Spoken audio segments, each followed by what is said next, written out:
Robert Schuman was one of Europe's most influential politicians and a founding father of the European Union. The Vatican will soon decide if he was a hero of the faith as well.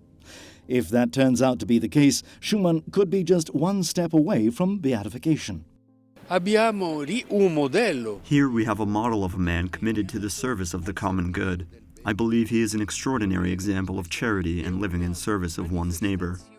Father Bernard Ardura is responsible for gathering evidence to make the case for Schumann's sainthood. He recalls that as a politician in the post-World War II era, Schuman devoted himself to reconciling former rivals in Europe and laid the foundation for lasting peace in the old continent. His plan is known as the Schuman Declaration, which forms the basis of today's European Union. The first 6 founding members of the European Union agreed to pool together all of their iron and coal resources, that is, their war industries. The idea was that we must share these resources that are at the root of war so that Germany and France can no longer go to war with one another. Father Ardura says that Robert Schuman also demonstrated the power of his faith in his difficult missions as France's foreign minister.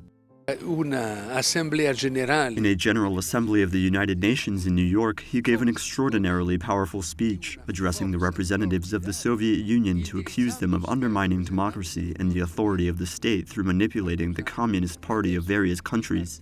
He was not a man who was scared and soft-spoken. No, he had a strength that only faith could give him.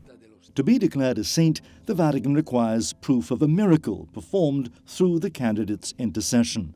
In the case of Robert Schuman, it's his life's work that could be considered a miracle.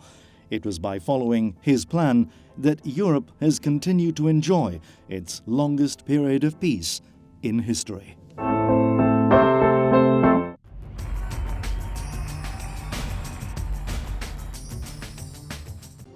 She could die at any moment. It was 2011. 10 years later, that medical diagnosis has not come true. Thank God. It's all thanks to the intercession of John Paul II, who still helps others today.